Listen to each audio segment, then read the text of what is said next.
প্রজাপুর গ্রামে মোহন নামের একজন মিস্ত্রি থাকতেন। এই মিস্ত্রি নিজের কাজে খুবই ভালো ছিল আর পরিশ্রমীও ছিল। ইদানিং মোহনের মেয়ে দিব্যার বিয়ে ঠিক হয়েছিল। এখন তো দিব্যার বিয়েও পাক্কা হয়ে গেছে গো। খুব খুশির খবর যে 1 বছরের মধ্যেই ওর বিয়ে হয়ে যাবে।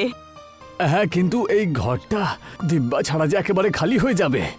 কিন্তু বিয়ে 1 বছরের মধ্যে রেখেছো, তোমরা 1 বছরে সমস্ত জিনিস সামলিয়ে নেবে তো? তুই চিন্তা করিস না মা, সেটা তো আমার কাজ। কিন্তু তা সত্ত্বেও দিব্যার কথা তো ঠিকই, তোমার তো কাজ খুব বেশি বেড়ে যাবে। হ্যাঁ, এসেছে তো ঠিকই। আজকে গিয়ে একবার প্রধান মশাইয়ের সাথে দেখা করে নি। কি জানি, হয়তো ওনার কাছে কিছু একটা উপায় থাকবে। ঠিক আছে, যেমনটা তুমি চাও। মোহন আবার প্রধান বাবুর বাড়ির দিকে রওনা দেয়।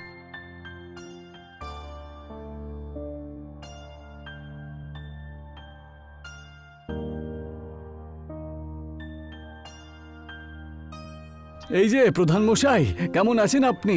সবকিছু ঠিকঠাক তো? এখনো পর্যন্ত সবকিছু ঠিকই ছিল ভাই। এখন তুমি যে কথাটা বলবে সেটা শুনেই বুঝতে পারবো যে এরপর ভালো থাকবো নাকি না। হ্যাঁ প্রধান মশাই, আপনিও না। আরে কোনো ব্যাপার না, তুমি বলো তো কি জন্য এসেছো। প্রধান মশাই, আপনি তো জানেনই যে দিব্যার বিয়ে 1 বছর পরে রেডি হয়ে গেছে, যার জন্য আমাকে মনে হয় সেই সময় কিছু দরকার পড়বে পয়সার। সেই জন্য আমি আপনার কাছে এসেছিলাম যে যদি এমন কোনো সমস্যা চলে আসে তাহলে সেই সময় যেন আমাকে এসে সাহায্য করবেন। মোহন, আমি তোমাকে পয়সা দিতে পারবো না। পয়সা আমার কাছে অত রাখা নেই যে আমি তোমার মেয়ের বিয়েতে তোমাকে দিতে পারবো, বুঝলে? আচ্ছা প্রধান মশাই, কোনো ব্যাপার না। শুধুমাত্র গ্রামে মিস্ত্রির যে কাজকর্মগুলো রয়েছে সেগুলো আমাকে দিয়ে দিন না, তাহলে আমি অনেক পরিশ্রম করে পয়সা তাড়াতাড়ি জোগাড় করব। যদি পুরো গ্রামের কাজ একা করে নেয় তাহলে আমার থেকেও বেশি বড়লোক হয়ে যাবে। আমি একে সাহায্য তো কখনোই করব না, কিন্তু একা পুরো গ্রামের কাজ করাটা একেবারে অসম্ভব।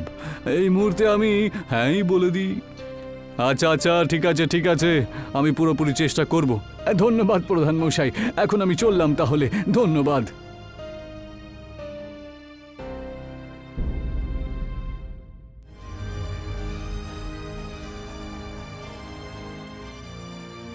মোহন নিজের বাড়িতে আসে আর শালিনীকে সমস্ত কথা বলে দেয়।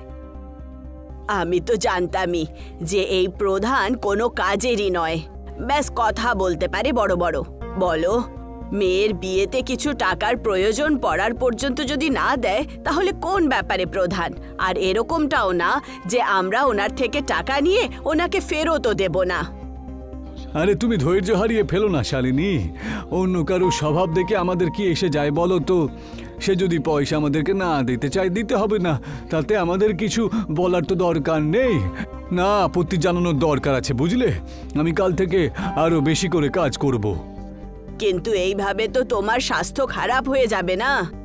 আরে এইসব ভেবে কাজ হবে না। আমি কাল থেকে কাজ করে রাত্রে দেরিতে বাড়ি ফিরবো, আর বেশিরভাগ সময় দোকানেই বেরোবো, বুঝলে?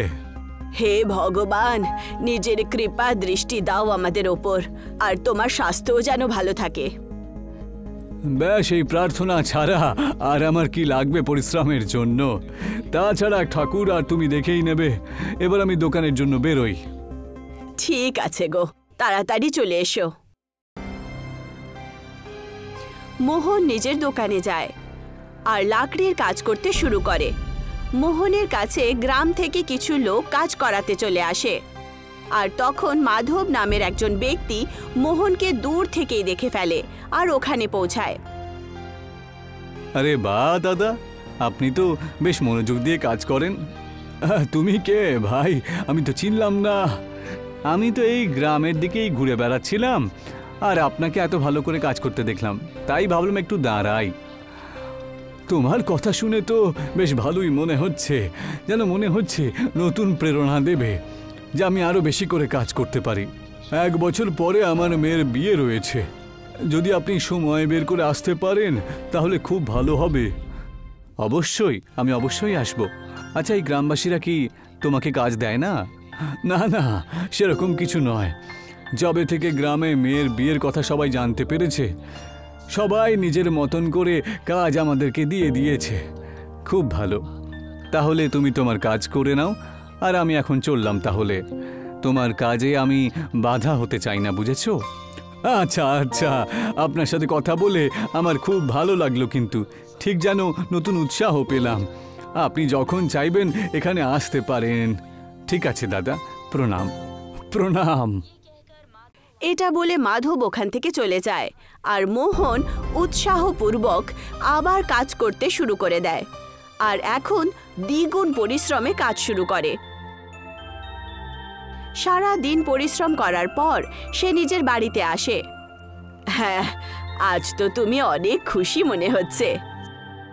ব্যাস, আজকে একজনের সাথে দেখা হঠাৎ করি, যার মুখটা দেখে খুব মঙ্গলময় মনে হলো।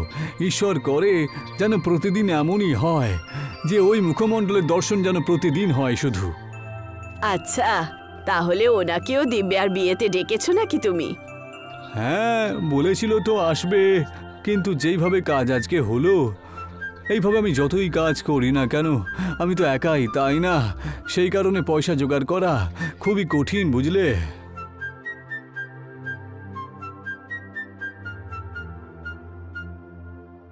আচ্ছা বাবা, এই বিয়েটা তো খুবই অস্থির করে দেওয়ার কাজ মনে হয়।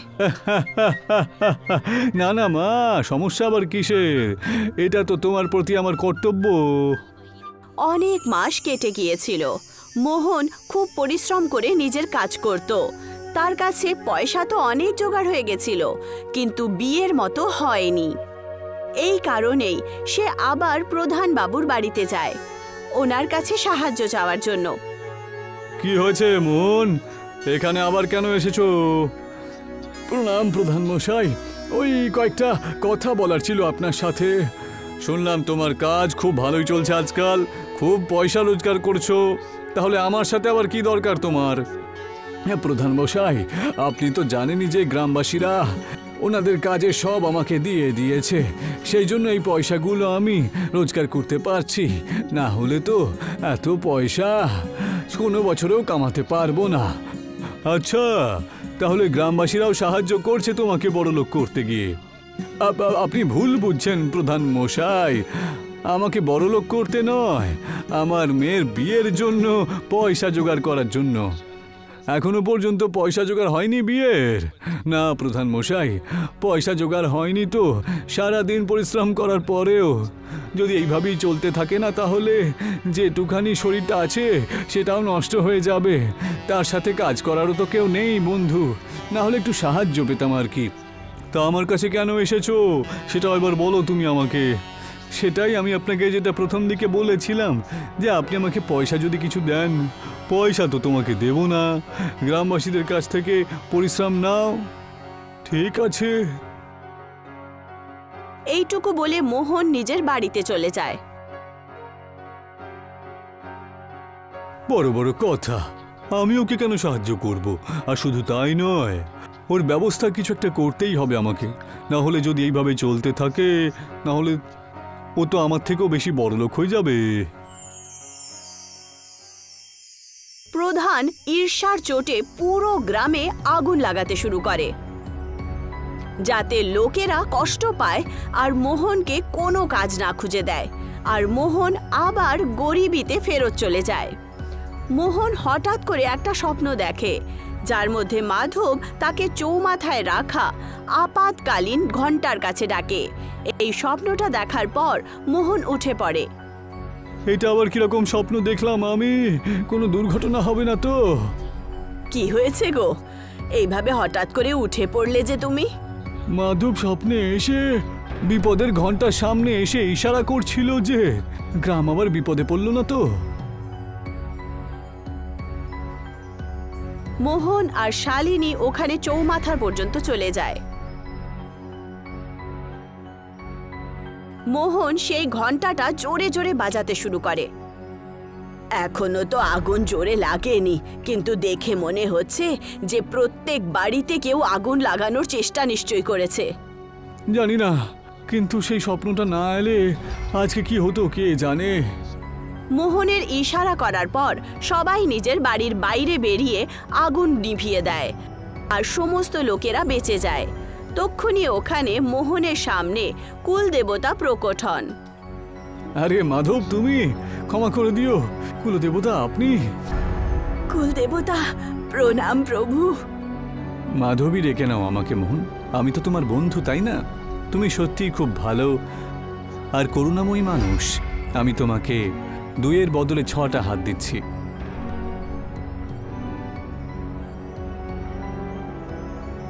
ধন্যবাদ প্রভু, কিন্তু এই 6টা হাত দেওয়ার কারণটা কি আমি জানতে পারি?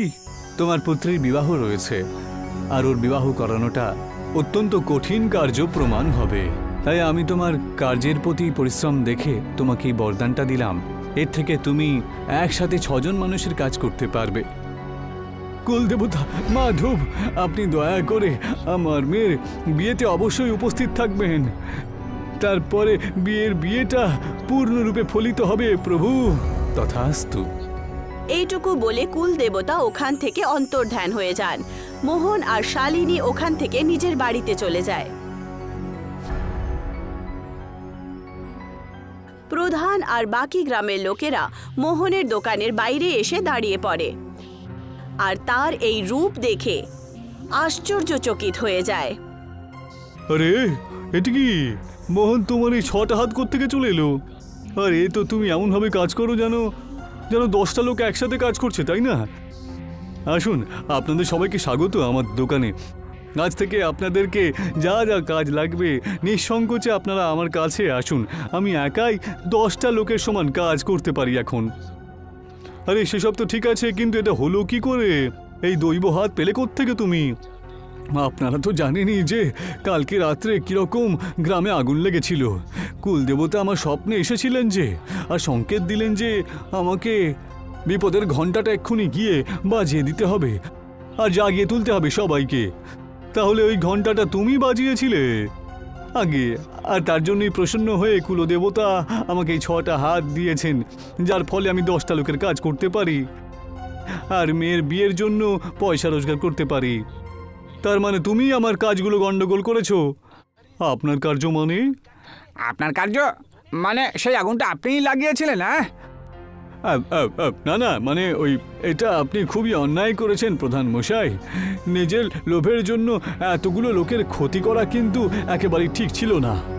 মোহনের এটুকু বলা মাত্রই প্রধান ওখান থেকে পালিয়ে যায়।